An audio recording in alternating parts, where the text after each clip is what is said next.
Hey there, I'm Jackie Ferris. This week on the 302, we have a one-on-one conversation with Delaware Lieutenant Governor Bethany Hall-Long, tackling some of the toughest issues facing the state today, like the opioid crisis, early childhood education, and making sure that children have what they need in order to stay focused in the classroom. The biggest point of all, how can you get involved? Stay tuned. This 302 is going to save lives.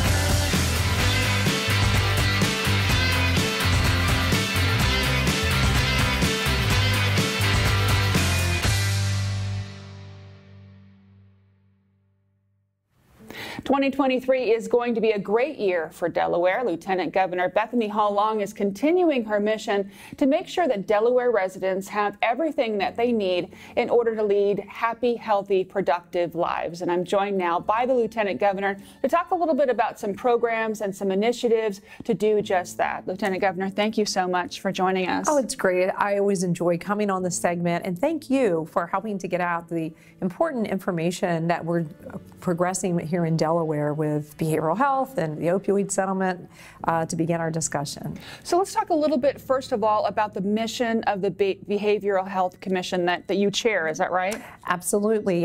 When I came into office as Lieutenant Governor, now 6.5 years ago, time flies, we had recognized that Delaware's mental health and substance use system was fractured.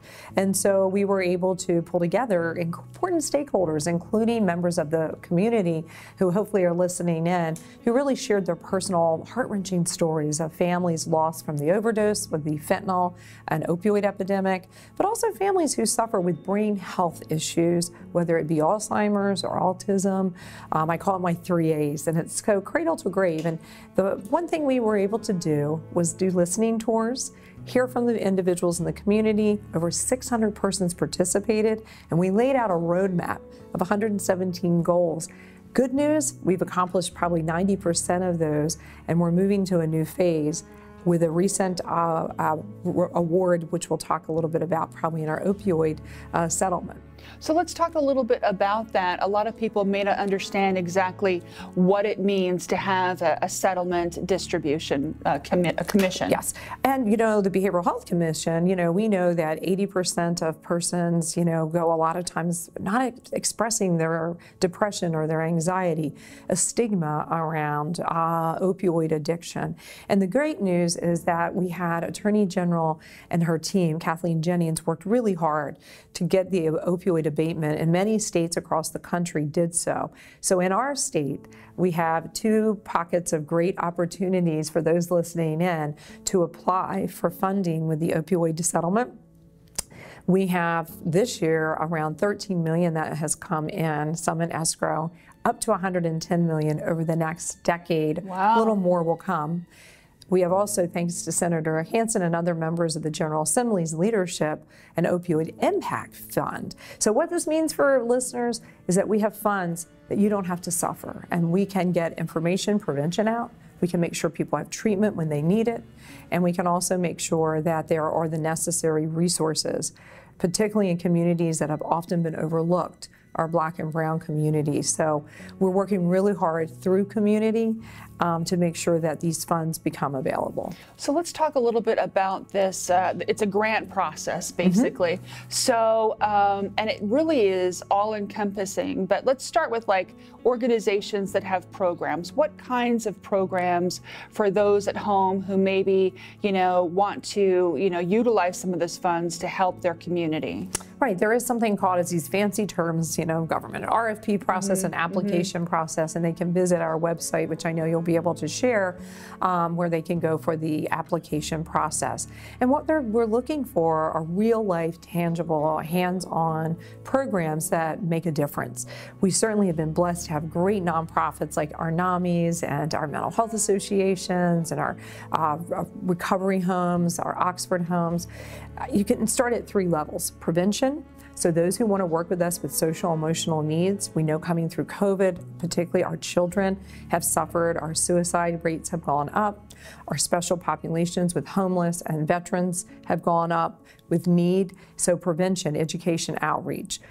We're getting the antidote to the opioid overdose death issue, which is Narcan. Having the Narcan available is really important as well. And then having treatment. So when someone calls, we have a wraparound service, whether they're in the emergency department or they're riding along with our law enforcement agencies. We've created a really unique program in Delaware where people can get help. So whether you're a church, a school, an organization, please apply. This is a matter of life and death when it comes to the opioid crisis.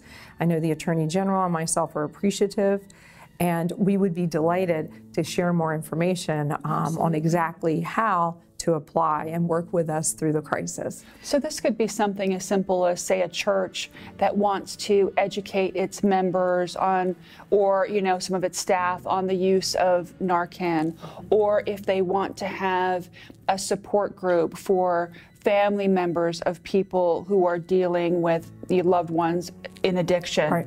Or maybe helping somebody who's coming out of treatment kind of go from treatment into society. Just there's a whole umbrella. Anything that you want to do to help your community, deal with the opioid crisis. They should fill out this application. And, who knows? And then there'll be a process that comes around. And it can be those things we call social determinants, housing, childcare, transportation. So there's an avenue there around opioids. So again, treatment, prevention, education, and the resources for harm reduction. And we invite individuals, these are open public meetings, both the opioid settlement, the abatement commission, and the Behavioral Health Consortium are open, and we invite persons to join us, and we appreciate that very much. I guess a lot of people don't understand that this isn't just an issue with the person who has addiction or their family. This is a community situation that will take the community in order to solve it or address it. Yes, absolutely. Great impact. And so we're fortunate, in Delaware, we've worked hard to lower our overdose death rate. But fentanyl is the really virulent impact that's really affecting all communities everywhere, all incomes, all backgrounds. So we want all of Delaware to take advantage of the funds that are going to come in to keep our economy and our community strong and healthy. Excellent. Now we are going to take a break, and we're going to switch gears and talk about funding for early childhood education. Stay with us.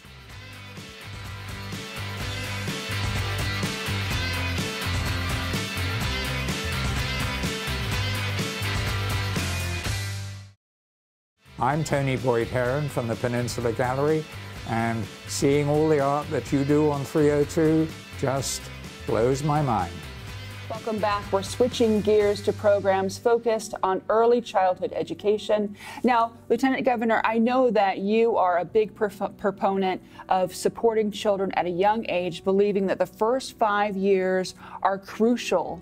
Is that right? Absolutely. As a mom and a nurse, it is so important that when we have the opportunity with our young children, we have, believe it or not, 1,825 days when the brain, 80% of the brain is developing.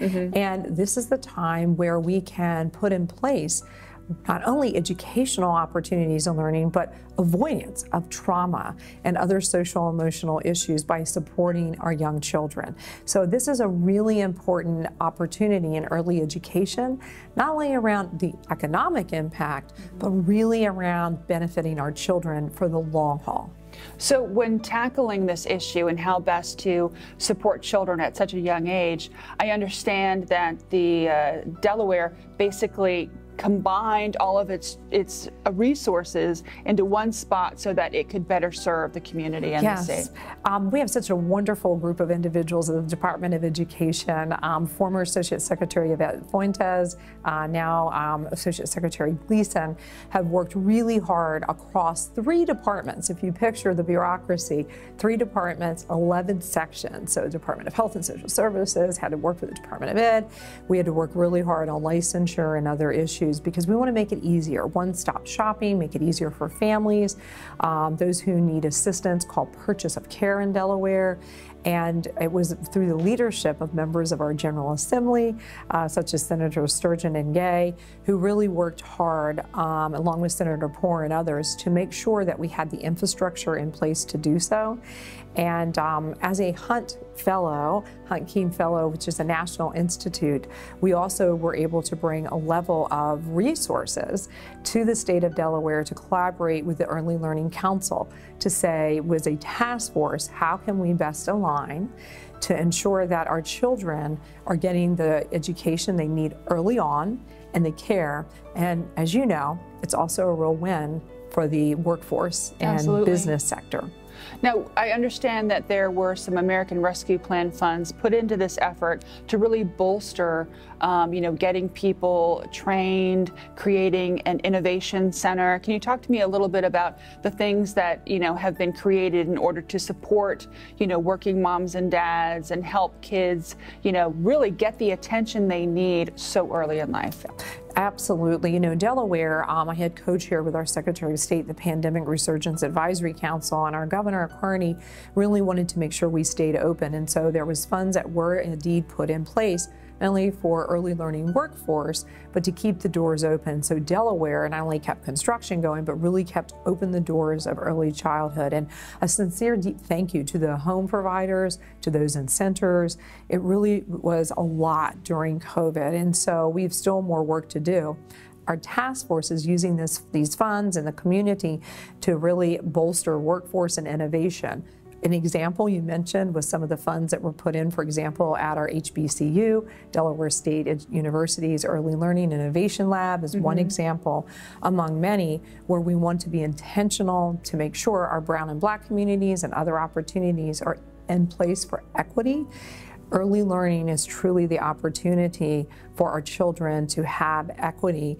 And again, the business sector, I know working with the state chamber and others, very much in support because this allows our workforce to continue, whether our frontline workers, a nurse, a police officer, a restaurant worker. And so it's a real W for a lot of people, a real win.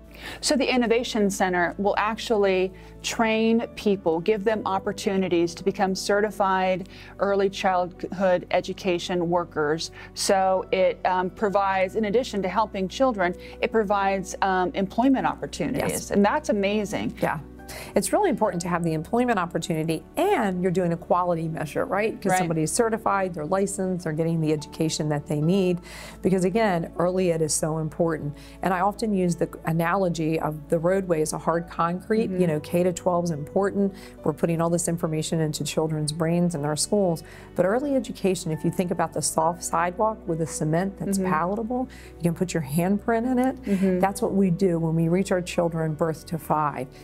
We help them learn to read, learn to educate, and prevent trauma. And so the certification, the Innovation Center is a really important tool that is truly economic benefit, but really around our advancement of our brain health for our children. Absolutely. If you don't start young, there's so much that, it's like a ripple effect, good or bad, because if you don't have the attention that you need at such a young age, I would imagine it doesn't get easier to fill in the gaps as you get older and can set you up for failure. Right. And children enter kindergarten equal. They come in with equal reading skills, equal opportunity, and have that really important relationship. The Hunt Institute and others talk about how that individual relationship of children with others is really important. And so it's just a great project. I'm so proud of Delaware and the use of our ARPA funds and the leadership of the individuals who are championing this cause in the community. And when we come back, we're going to talk about something called a basic needs closet. Stay with us.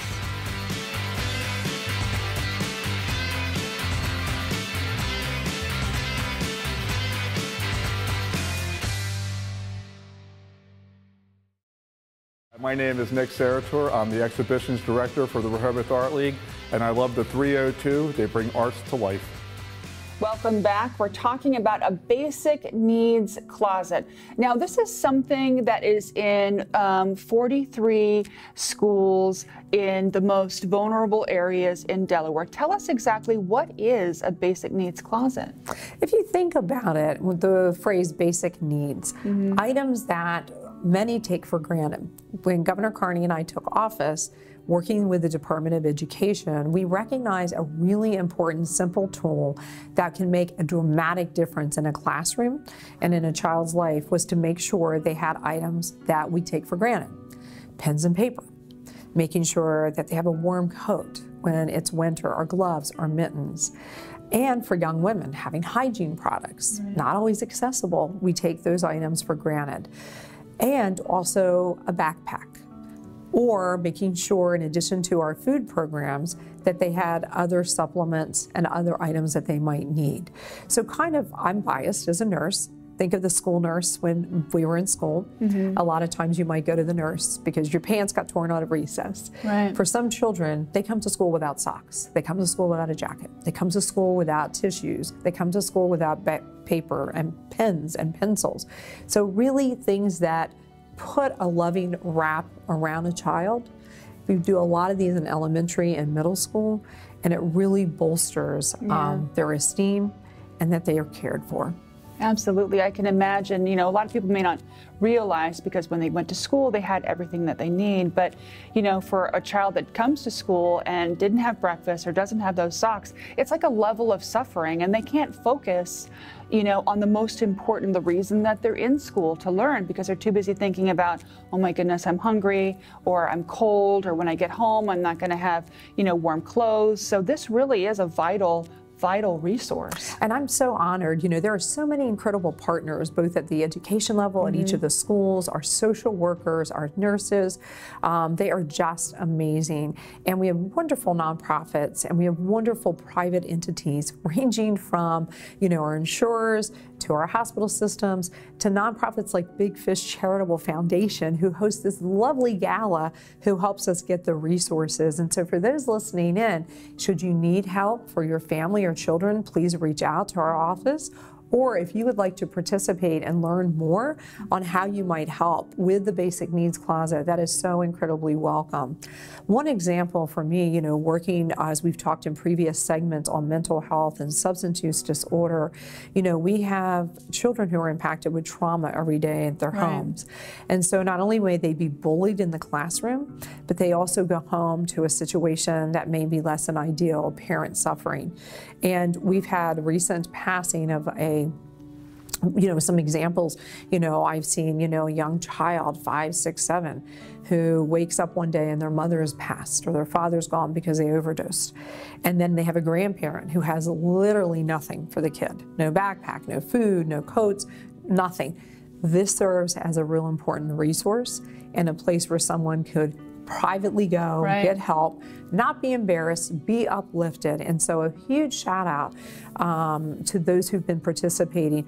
I would love for that number to go higher than 43. Absolutely. And so thanks to you and your support, hopefully the listening audience will help us to grow the closets. They are really awesome, and they really are some way to really change a life of a child. Absolutely. Now you mentioned the child that maybe would be embarrassed to come forward, and so this is a discreet way for them to access, some of the things that they need. But on the flip side of things, can you talk to us a little bit about the training that the school nurse has, or the counselor has, or whatever resource officer there, to kind of identify the children who maybe would be hesitant to come forward to utilize this service? That's a great point. And teachers are wonderful multitaskers, so it starts often in the actual classroom, or it starts with a school bus driver, or it starts with a custodian who makes a recognition, and they then share that with the social worker that's at the school, if there is such a program.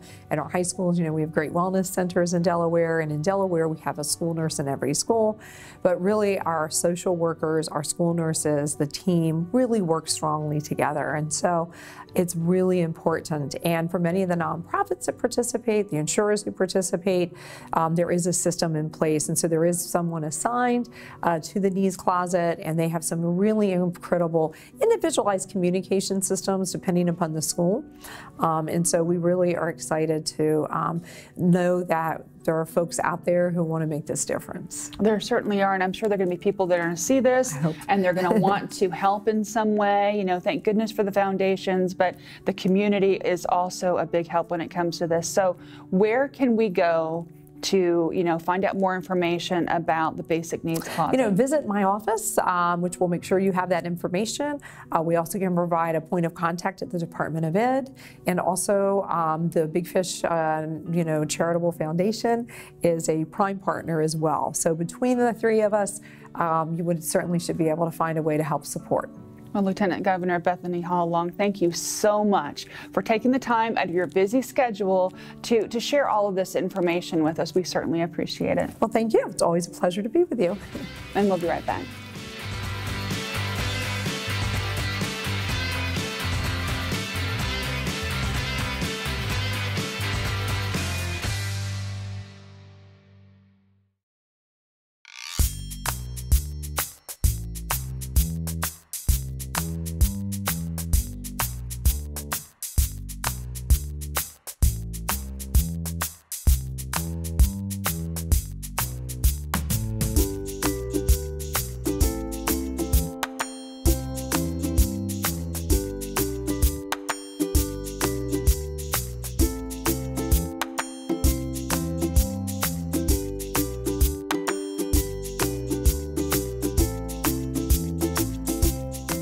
For more information on any of these initiatives, you can visit ltgov.delaware.gov. That'll do it for this week's episode of the 302. We are going to leave you with some beauty shots of Dover and Legislative Hall. Until next time, I'm Jackie Ferris. Tell them you saw it on the 302.